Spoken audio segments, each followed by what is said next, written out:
Hey everybody, Avi Abelow here with IsraelAndWired.com, and since we are still in election season, how many months? They called the election in December of last year. December of last year, so Yes. it's a year. It's almost a year. We're in November, Almost so we're coming a year. up on a year. So Israel is still in election season for a year, and I am sitting here today with political strategist Jeremy Saltan.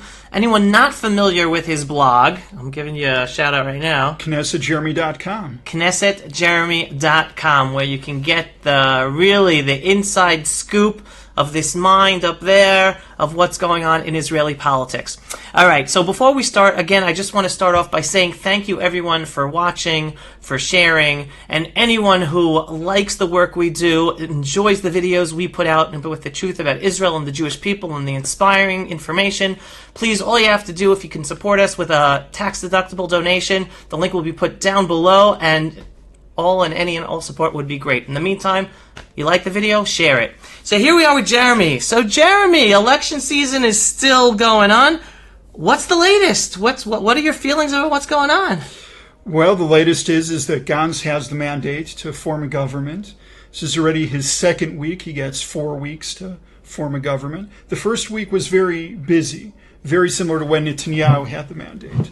He met with all of the people as part of his bloc. He met with the Arab parties, which was very interesting. A lot of people were trying to scratch their heads why he would release a photo of him sitting next I was going to ask you about Ayman Odeh that. and Ahmed Tibi. But besides that, he met with the Democratic Union, with Labor. Unlike Netanyahu, they did not hold official coalition negotiations with each individual party in his bloc of 55.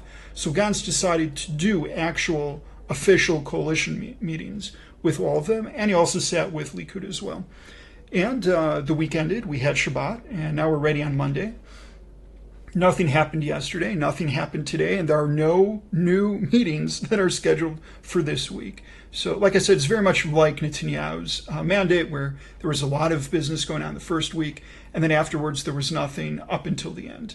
Both sides saying, you're bringing a third election, you're bringing a third election, and of course he had to give up the mandate. Instead of using the full 28 days, and asking, he could have requested an extra 14-day extension. That's the privilege of going first. He not only did not ask for the extension, he gave it back after 25 days. He gave it back 3 days early because he's like, this isn't happening. So Gantz is now in week 2, and it looks like nothing is happening. And week 3 is supposed to be also another week of nothing.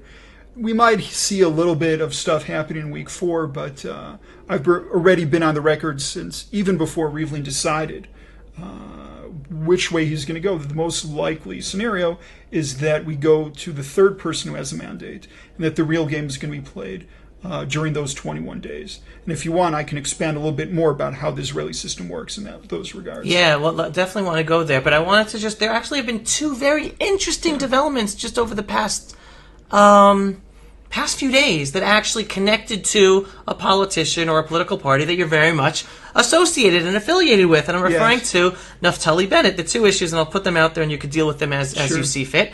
Issue number 1, a leak that Gantz has offered Naftali Bennett and Ayelet Shaked 2 ministerial positions, and not just any 2 ministerial positions, but 2, or at least 1, and a potential very senior position, including the Justice Ministry, which we know they definitely want. So 1, love to hear your feedback, spin, truth, what's going on there. And then the second piece of information, again, you keep on mentioning, and we all know the potential of a third elections. Again, Naftali Bennett went public, I think just yesterday, with a statement saying that a third election will be disastrous for the right wing. I am willing to do anything or something along those lines to ensure that there is not a third election. What are we supposed to be reading into that statement? All right, so I'll start with the first one. I'll break it into 3 different parts. First, what was actually reported and what was not reported. The second, is that even feasible? And the third part is that actually going to happen? Okay. So the first part was an unnamed source, and you always love unnamed sources. Love unnamed sources. Because you can always attribute it to someone and know exactly where it came from. Said that indeed both it wasn't Bennett you? and Shaked. No, I don't work for Benny Gantz. I know there's okay. there's no confusion there. Although I am still dealing with some messages because Jody from the formerly from the New York Times, mixed me up with Jeremy Ben-Ami during the J Street conference, and she tagged me, and I'm still having people write me who think that I moved over to J Street. So I did not move to J Street. You don't have to worry about that. But that was a very fun week for me. Yeah. Getting those stuff. I'm sure Jeremy Ben-Ami also enjoyed that. Maybe another time I'll explain the one interaction I did have with Jeremy Ben-Ami, which was in Knesset many years ago, but that's for another time. In terms of, again, what happened with this unattributed source, they said that Bennett was offered defense ministry and Shaked justice ministry, and all they have to do is to join, and then they would sort of be there either instead of Balad, or we're not exactly sure exactly what the person meant. About 20 minutes afterwards, Blue and White came out and said they denied the report. Their official words were that they don't give, they haven't presented any ministerial portfolios to anybody, let alone to, and I quote, small parties, right. End quote. And of course, from Hayamina Chadash, we said that no one spoke to us. That would have been very interesting, perhaps, to discuss. We'll talk about that in a minute. Just as an aside, Jeremy works with the Yamin HaChadash party, so that's what he's referring to. That's where that part comes to in terms of working with their English work. But again, Yamin HaChadash was not aware of this. No one spoke to Naftali or Ayelet, not directly, not indirectly. That just didn't happen. But yet, again, the person who publicized it said that their unnamed source, who does not have to show their face in public, stands by their position, and the journalist is backing that person up. The second thing is this even possible? According to Israeli law, you must pass a budget by the end of the fiscal year. In situations where you can't, like this one, such as, we're forming a new government, you have a final deadline of 3 months after, which is March 31st. If the budget is not passed, the state budget, by March 31st, that triggers automatic elections. Right. So this idea, to have the three MKs of Hayamina Chadash join a minority government is a little bit of a joke, because you would get to the state budget, you still would not be able to pass. You need 61 votes to pass the state budget. It's a basic law. You need people to actually vote for a budget, not just not vote. So again, you're in a very, very tough situation, because you're trying to sell people on a talking point of a government which, assuming it would be formed sometime this month, would have a maximum shelf life of 4 months. And I don't know any politician who would actually consider a deal. Of course, forget the ideological difference between right and left and all of that. But one could say it's political suicide. It's political suicide to actually take a deal like this. It's political suicide, I would say, even on the side of Gantz, to actually offer one, and that's why he's taken that back. He's supposed to be getting national unity government with Likud. We'll talk more a little bit later, perhaps, about Gantz and his strategy, because he does have a strategy. It's just not working for him. And for him to say that he doesn't want to have the right-wing parties, and then he's offering the right wing even before he offers the ultra-Orthodox, and instead of Likud, that makes him look really bad. So it would not make sense for Gantz to make the offer. It would not make sense for Bennett and Shaked to take the offer. And again, even if they would, we're talking about a situation of a government which would last a maximum of 4 months, at which point, obviously, the right wing would not reward anybody who decided to join a government like that, especially a minority government that's supported by their parties. Just to clarify for some people to understand, what Jeremy is referring to right now, if Gantz is able to make any type of government, it's less than 60 seats, which means he does not have a majority. The second he doesn't have a majority, if there is a vote in 3 months' time for a budget, there will not be 61 votes for a budget, which means that a minority government of less than 60 would fall, and we'd automatically go to new elections. Yes. So any party that is ideologically opposed to Benny Gantz, which is the right-wing Yamin HaChadash party of Naftali Bennett and Ayelet Shaked, it would be a political suicide for them to just say, oh, well, we'll jump into this bed when almost 99% chance that government will fall in 3 months. Right, and also on the other side, you're going to have the Democratic Union saying, you can't trust Benny Gantz. He brought Naftali Bennett and Ayelet Shaked into the government, and you would expect both Labor and Meretz to rise in the amount of their seats at the expense of Gantz, and Gantz's entire system has been built on the fact that he has more seats than Likud. A move like this could make him lose even 5 seats, which could be, to him, enough to no longer allow him to have that claim of being the largest party. So I would even argue Gantz has more to lose than Bennett, but it's even clearer on Bennett's side why he wouldn't. As for who is this blue and white source that is doing this, I would assume this is one of the things that's trying to be done in order to make Bibi sweat. We all know that Bibi is always looking at every potential scenario possible in terms of forming a government, and anything in the news that would go ahead and place that as perhaps a more realistic scenario could make Netanyahu change his calculations in terms of how he responds to Gantz within the coalition talks. And you're going to have a lot of this stuff where you have leaks unattributed to anybody. Sometimes it's even a coalition or an opposition leak. They won't even say what party they are. It's even more vague. And all this stuff is meant to sort of play this chess game of both sides that really don't want to come to the board at this point. We'll talk about that later. The third part of it, and again, we already talked about it a little bit, is does it even make sense ideologically to do something like this? I mean, Gantz is the guy who was nominated by the joint list to be their candidate for prime minister. Right. I'm not even going to go to the point of the joint Arab list he's referring to. Right. So I mean, it's pretty clear this is not what our voters want.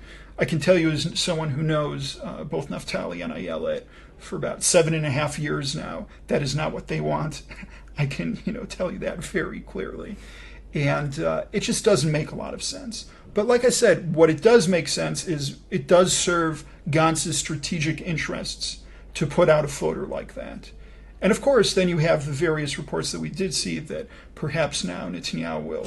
I was going to ask you about that as well. Yes. Just continue. But sure, so this means now he's referring to Netanyahu offering Bennett the Ministry of Defense portfolio in the transition government, basically. Right. I mean, we're still in this transition government since December. Right. Of, like I said, 11 months ago. Right.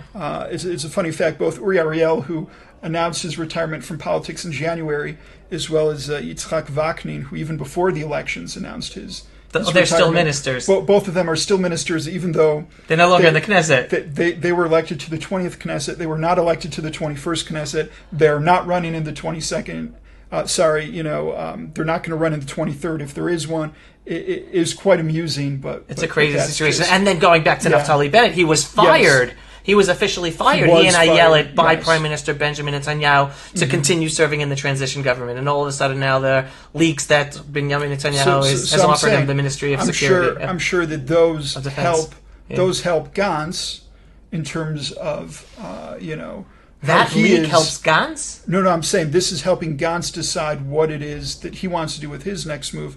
What's ironic is Gantz's major claim against the Likud has been about this block of 55. Correct. And now you have this leak that Netanyahu is considering taking Bennett, who again is a regular MK, and Shaked, who is a regular MK, and making them ministers so as to put them on his side and take them off the table. And then you have Gantz giving portfolios over to them. So meaning Gantz cancels all talks with Likud this week, and instead of speaking about unity government, it appears that he's interested in breaking off from the block of 55 to work with each party individually, which has been Netanyahu's original fear, which is why he created the block of 55. Correct.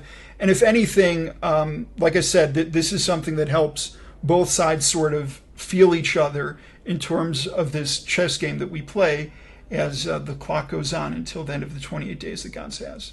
Unbelievable. Okay, and then to the second aspect of my question, Naftali Bennett's statement saying that third election would be a disaster for the right wing. The thing about an election... do anything possible to avoid a third elections? Right. The thing about an election is how you go into an election, you don't know how you come out of an election. Correct. And we saw that in twice this year already. Right. Okay, I would argue even 3 times this year if you look at a lot of the upsets that we saw in the municipal election, right? We're here in Jerusalem. Mm-hmm. I don't know how many people would have put money on the table and bet on Moshe Leon being the mayor of Jerusalem today, except for Lieberman, Lieberman and the ultra orthodox that work together for the Jerusalem municipality, right? They've been working together for 20 years, and all of a sudden he hates them and throwing them under the bus for more than 20 years, but 20 years in the Knesset, right. 20 years since he was elected in '99. Right.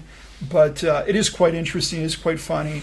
But that's a problem with elections. You know what the truth is right now. And there's always this, I don't know if you want to call it a slang or a motto or whatever it is that you want to call it, but there is the line that better the devil you know than the devil you don't. Right. We know what the situation is now. it's better to make a government based on what we know than to go into the uncertainty of a new election. It is possible the right will do better. It is possible the right will do worse. It's possible that Lieberman will go down, but the Arabs will get more seats because we've already, sort of opened the genie and let him out of that bottle, or that lamp, I guess, is a better one to say, in terms of what was in past years where they've not come out. Now they're coming out in larger numbers. So I'm not so sure it makes sense to have a new election. I personally would not be afraid of a situation like that. I think if we have one, the right wing will know what to do. Haimina Hadash will know what to do.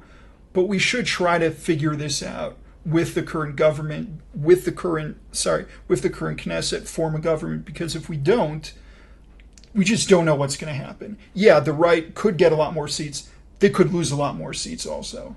I'm not so sure that, for instance, Bai2D running alone would be able to pass the threshold. I don't know if they would be able to join with Otzma like they did 2 elections ago. There are a lot of uncertainties.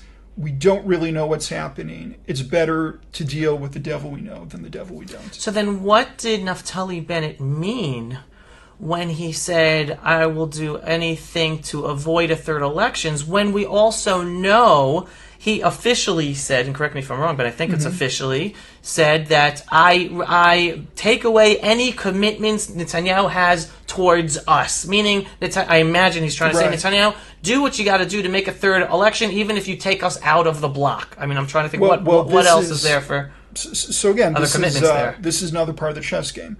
Gantz is trying to place the blame on the block of 55.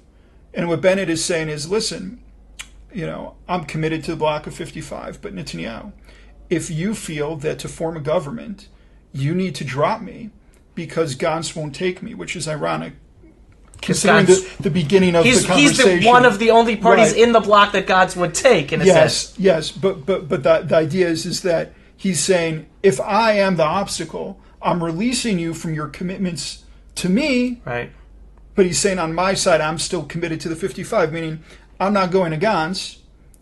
I'm part of the 55, but if I'm the obstacle, then you can go ahead and put me aside. And that makes it very difficult for Gantz. Because if Gantz is saying the problem is the 55, and then you have members of the 55 saying, I hear you. Listen, you can make a government just Likud and blue and white, just do that. What is blue and white going to say? Again, it's very telling. Blue and white has canceled all talks with Likud this week. Right now, in the narratives, they have a lot of bad things going for them, and a lot of that is thanks to a lot of the moves that Bennett has made, and a lot of the mismanaged moves that the blue and white side has played in terms of trying to position or try to position Bennett in a certain way to help their interests. Because in the end, all these things ended up hurting them, and since this stuff happened, which of course, this stuff, they always decide when we're all keeping Shabbos, right? So it's all on Friday night that you have all this back and forth. When Naftali's having his Shabbos meal, I'm having mine, you're having yours. That's when everyone's talking about what the religious people are going to do. Right? What are the religious people going to do? That's what all the pundits are saying on TV. When we can't watch or react. And there's no religious person on the panel to actually say what a religious person Jeremy's referring to the Friday night news. That's like one of the major news broadcasts of the week, that they can't have any representatives of the religious parties, of religious institutions, of religious people voice their voices or what they have to say. Very interesting, yeah. So, but again, this has always been used also in the past, because this is the best time for you to use the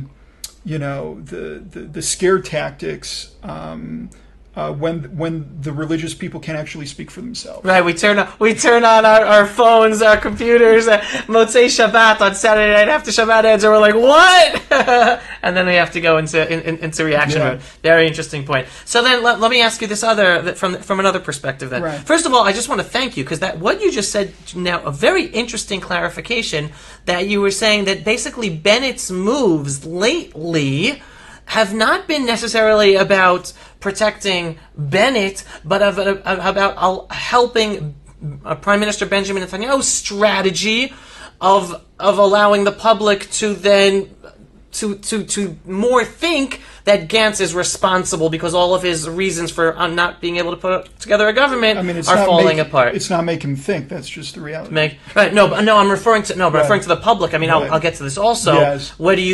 As things move on, do you think that when the chips fall and we do have third elections, who is public going to blame? Are they going to blame Bibi or are they going to blame Gantz? That's a major. We'll get to that, I'm sure, later. But we'll get to that. So I wanted to touch upon this other thing because going back to Naftali Bennett, leader of Yamina Hadash, saying that we want to try to avoid third elections because the right wing will be a disaster for the right wing. When I think of that, I'm actually thinking, first of all, I'm looking at, and you know the numbers better than me, but when I look at the numbers of the past few elections, believe it or not, the right-wing votes are still the same number. The number of right-wing votes didn't change. The major problem is that Avigdor Lieberman, he used to be right. He just took those votes, and now he doesn't call himself right. He doesn't call himself left. He's not. He's been the big enigma. But if you look at the actual votes and the amount of seats in the parliament that reflect right-wing votes, that number has remained the same. So I'm wondering if part of what Bennett is doing by saying that, like, we're afraid it'll be disastrous, is more psychological, also preparing for a third election, thinking that in these past elections, it is true that not as many right-wing voters came out to vote. The percentage of right-wing voters was lower, and the percentage of left-wing voters was higher. Yeah. And part of that was, Bibi's going to win, we're going to have a right-wing government. And here already, Naftali Bennett psychologically is putting the building blocks in place for people to already understand, well, if we do go to third elections, no one think that we're automatically going to get a government, and it's going to be worse, so everyone go out and vote. That's part of that's the cynical me thinking of Israeli politics. I mean, I hear that, and there is a lot of truth. I'm not going to get into all the numbers and bore everybody, but you can go to my website and look at the last 3 polls that have come out. Since this election, we've had polling, so you can actually see how the polling looks. But I'm saying, putting that stuff aside, and of course I've seen a lot of private polls that you haven't seen, but we're in a situation where if in the 21st Knesset we had a 65-55 with Lieberman in the right, we're now down to 63-57. Okay, with Lieberman, if you want to throw him on the right as you are here, so that means we still did lose. I'm referring to the voters. Right. The voters So voted for. We lost 2 seats, and those 2 seats are, again, it's because the Arabs voted in a higher percentage. They went up by 3 seats. So again, it's not actually that the center-left bloc had more voters. It's that the Arabs had more voters. That's just what happened. So the center-left is pretty much staying the same. By the way, that's why a lot of people in the Democratic Union, particularly Meretz, are looking, instead of merging with Labor in case we do have another election, they're trying to figure out if they can foster some sort of joint Arab-Jewish list in a way that Hadash is, which is one of the elements of the joint Arab list. Really? I have not heard that. Because they're now seeing that as Arabs are voting in higher numbers, that it could be the future of the Israeli left is to break away from the center and to be a part of the Arab parties. And again, that can happen when they're willing to be a part of the game, as they were in the president's residence, where they recommended a candidate for prime minister, and that was historic. The first time the Arab parties ever recommended a Jewish. And again, this was the first time, and we said we get back to this. This is the first time that Gantz is sitting down with the joint Arab list, with the Arab parties, for a coalition negotiation. Certainly, this millennial, you did have, let's say, a few parties in the early years of the state that were, when Israeli Arabs were under military rule until 1966. So there were a few of them that did sort of affiliate with the Labor Party, with Mapai and Marach. But for the most part, Arab parties have not done that. Of course, not in the last several decades. So this is a very, very interesting time. And for Gantz to sit with them, for them to bring their coalition demands, to get a photo op, this is a monumental decision. And I think that if we do have a third election, that picture is going to be in pretty much every single right-wing party's attack ads against the left. Because when you decide to take that and legitimize that, and we need to talk about, who a lot of these people are, because a lot of times they go on TV and people are saying, what, you're against Arabs? Look, there are Arabs that are in right-wing parties too. The problem with the elements of the joint Arab list is you have Balad, where You have at least one MK currently that is sitting time in jail for giving a cell phone to a terrorist.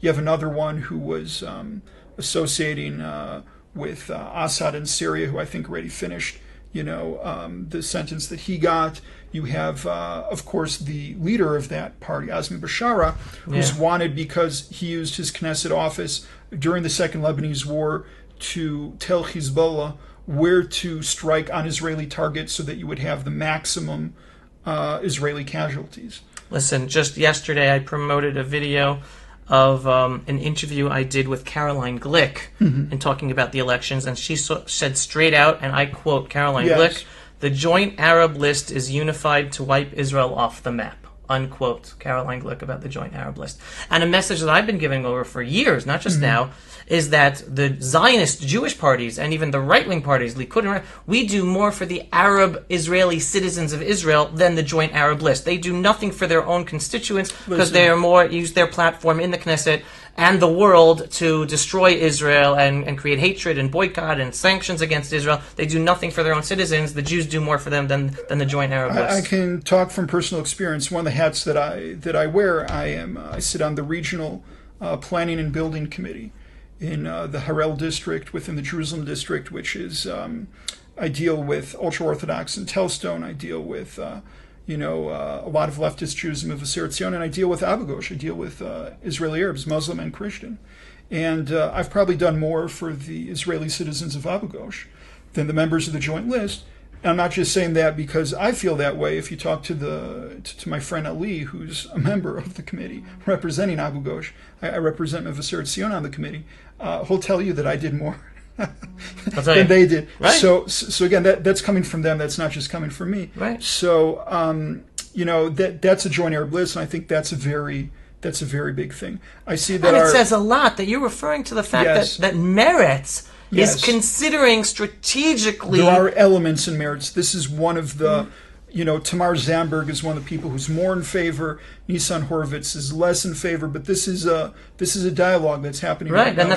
That's a very scary. I mean, honestly, why am I saying it's so scary? Because Meretz itself, there are elements in it that are so anti-Israel already. Right. But it's just, I guess, it's just another realization of how far and how Israel, some of the elements of the far left have gone, even in Israel, that they want to join with a party that does nothing for its own Arab constituents, who actually want to live in Israel and are proud to be Israeli citizens, even though they're Arab and Muslims.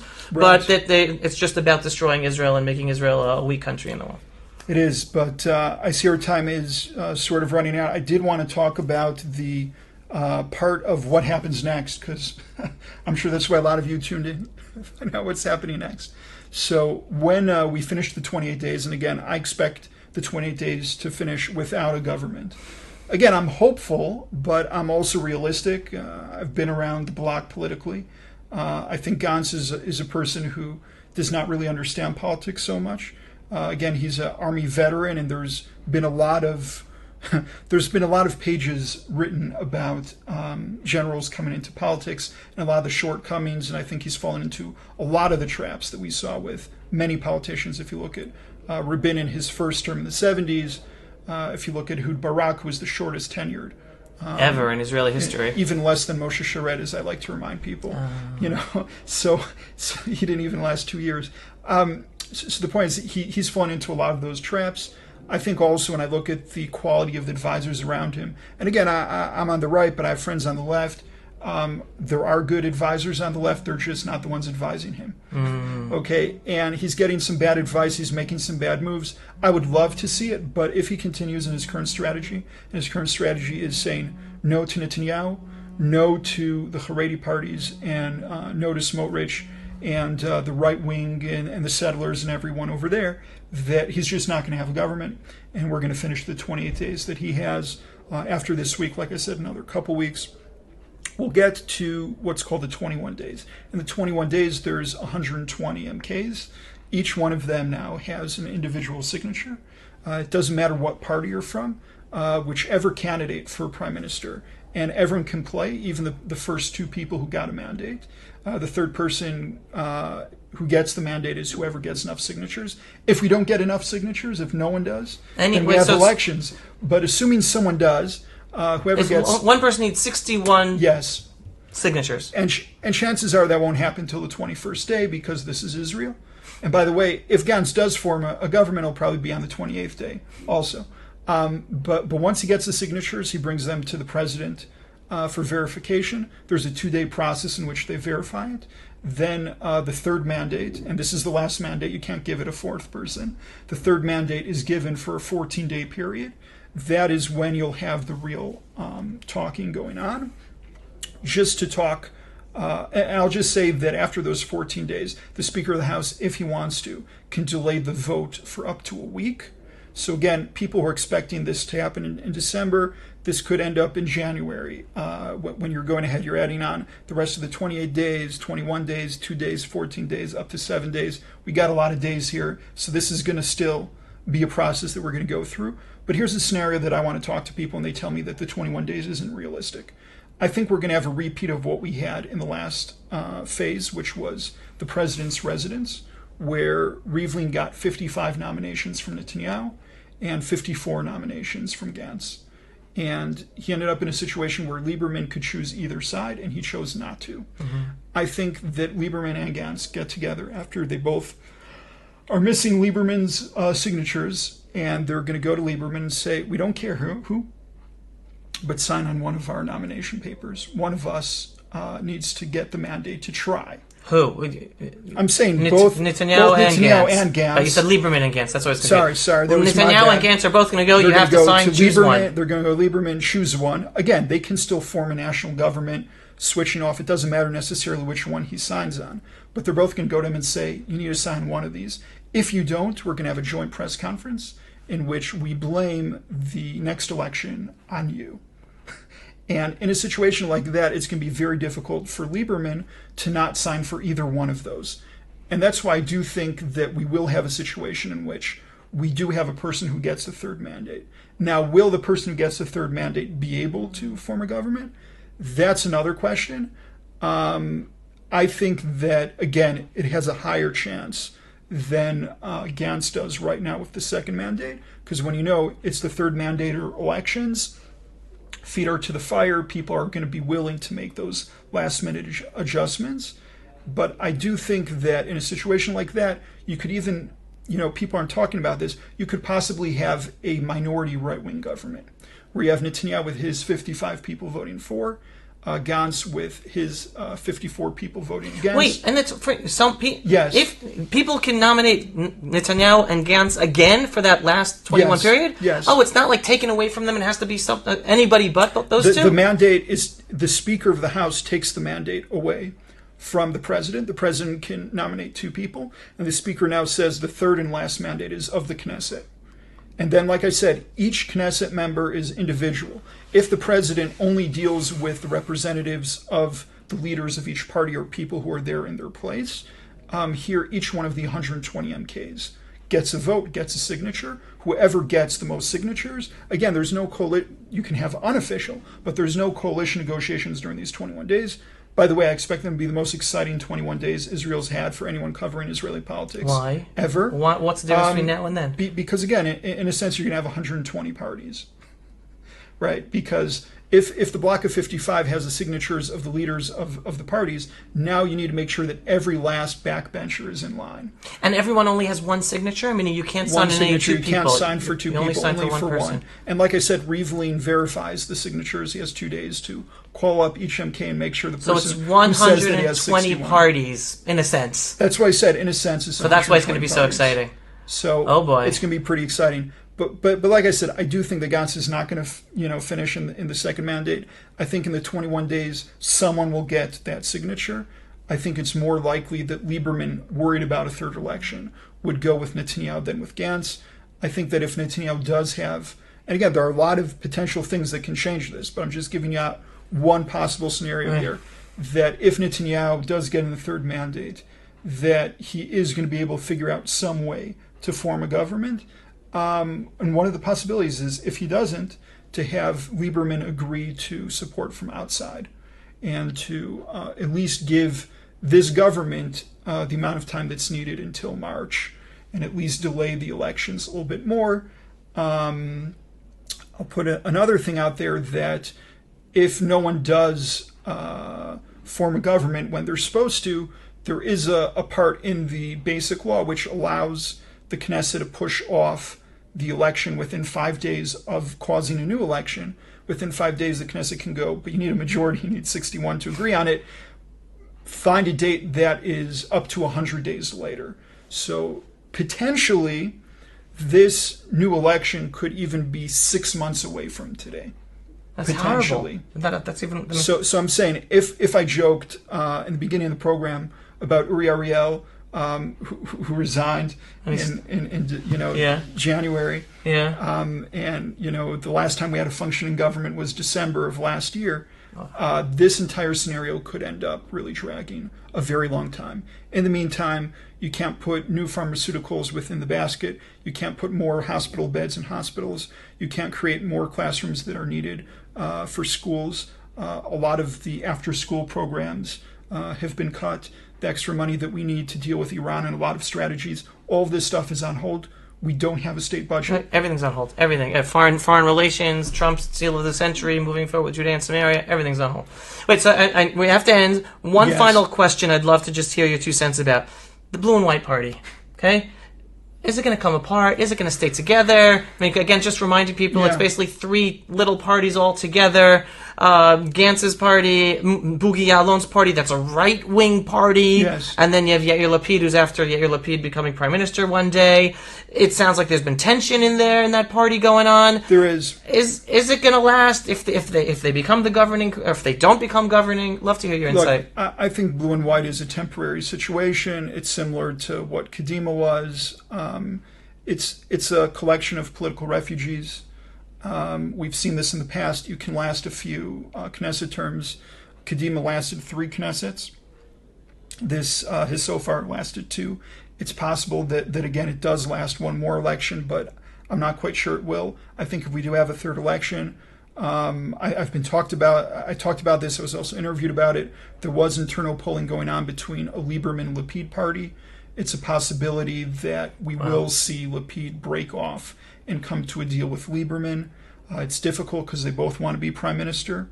Okay, a lot of people, by the way, have said that Lieberman's endgame is he's going to try to be the guy who gets the 61 signatures in the 21 days, and that's why he called for new elections and did all of this. So again, I find that one of the more amusing conspiracy theories. But obviously, we'll find out, very soon whether that's true or not. Or at 2:30, right? He's supposed to be speaking in a few minutes with his big announcement. He's speaking in a few minutes. But again, just to finish, I think no matter what, Blue and White is a limited time. Only it's 3 parties with 3 separate CEOs, 3 separate bank accounts, MKs that disagree a lot with a lot of the issues. I know a lot of them MKs personally. A lot of them were party employees and parliamentary assistants from over a decade ago when I was also going up the ladder. And I know that a lot of them have very little in common with each other, and a lot of them were in completely different parties before they ended up in the party they are in today. Funny fact, one of Naftali Bennett's old assistants was actually number 40 on the Blue and White list. Really? In the last, Hila, who also represented us and was elected as a city council member for the Beit Yudin Modi'in 2 elections ago. So again, it's really a mix and match from everybody. Yael German, who used to be in Meretz, and you have my friend Hila, who's a great person, by the way, and I like her a lot. Who came from Beit Yudi. So again, you have everything in Blue and White. It's not something that's going to last a long time, and it might not even last into the next election. But we'll see. We have time, but we're going to pray to God that we don't have another election. And like I said, at least we have heard one responsible leader, Naftali Bennett, say that he'll do everything he can to make sure that we don't. But the thing is, it's not up to him. It's up to Netanyahu and Gantz, but it's mostly on Gantz because he is right now pursuing a strategy that is not working, and he needs to learn the idea of flexibility. I know in the army as a commander, when I give an order, all of my soldiers need to actually follow the order. Here, he gives an order, and Lapid and Yalom don't even follow. So thinking that he can bark orders to Netanyahu, who's the actual sitting prime minister, is just not something that's going to work. So what's your strategy for Gantz to succeed in making a government? I think for Gantz to form a government, what he needs to do is say that he's willing to agree to the president's outline to allow Netanyahu to go for the first year, for him to do the year afterwards. I think if they actually decide not to fight over the last 2 years and just agree this is a national emergency government and just say that we're going to have elections in 2 years and just allow one guy to go for 1 year and the other guy to go for the other year instead of trying to create a system that's going to work out for the full term. I know we have to end, but this goes directly to another leaked information that I think this morning or yesterday that I think Likud leaked it actually. That Likud put out the offer to Benny Gantz, you be prime minister 1 year, Netanyahu be prime minister 2 years, and you be prime minister the 4th year. And that Gantz said no to that. So again, there's a lot of things you can do. I think the easiest for Gantz is to say, let's agree to a 2-year government. We'll go to elections after that. I'll let Netanyahu go first, but the deal is that if he needs to legally leave during the first year, that I start early. And I think that's the best way to balance it. I think it makes a lot of sense for him. The fact that he's not doing that is very puzzling. And I think also in terms of the blocks of the 55 and 44, because he has a block of 44 and he's never said that he's not, and he has a problem with the block of 55. I'll tell you, the 84 to 88 term, which was the last time we had a full, real national unity government that lasted from the beginning of the term to the end of the term, was also coincidentally the last time we had a term that finished on time. Mm-hmm. Okay, maybe because we had a national unity government, it was one of the largest. It had over 80, I believe, close to 90 MKs in the government. Both the Likud and Labor, who was at that time the leader of the left, they both came in with their satellite parties. They both came in with their blocks. And the people who ended up in the opposition were the people that were not part of either of the blocks. So today that would be Lieberman, and that would be the Arab list. It could be elements in the Democratic Union, or perhaps the entire Democratic Union would also leave. But regardless of how that would shake out, the idea is that you could have a situation where both sides bring their parties in.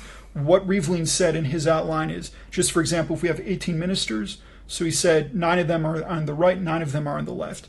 If you're Gantz, you shouldn't care how Likud distributes those 9, whether there are 9 Likud ministers or it's 6 for Likud and 3 for their coalition partners, or 4 for their coalition partners, only 5 for them. Just as Likud shouldn't care if Gantz is going to give either Labor, Democratic Union, or whoever else ministries within the ministries they would get. Each person has their block. It's a 50-50 partnership. All of these things have existed. You can go back to historical presidents. Unfortunately, again, Gantz is trying to rewrite history. He's trying to rewrite the book. His strategists are just not high-quality strategists. There is one person in the room that I've worked with before in the past who I think is a good strategist, but I think that on this, he's the one who's prevailing with the strategy that Gantz is going with, I think he's failing on this. And again, I think I just put out an outline that makes a lot of sense. And it's not my outline. It's the president's outline. It's the president's of the 84 deal between Shamir and Peres. There's plenty of things you can go to in the past. You don't have to create a new book. Hopefully we'll have a government. If not, then we'll have a third election. But one thing is for sure, the way things are acting right now, we are definitely in election season. Wow. Jeremy Saltan, everybody, thank you so much for your very valuable insights. Mm-hmm. Looking forward to news. Every day's another headline. Wow. Everyone, thank you very much for watching. We are signing off here from the ancestral and eternal homeland of the Jewish people. Here, the undivided city of Jerusalem, capital of our people for thousands of years. Thank you, Jeremy. Thank you, Avi. Have a great day, everyone. Take care. Shalom.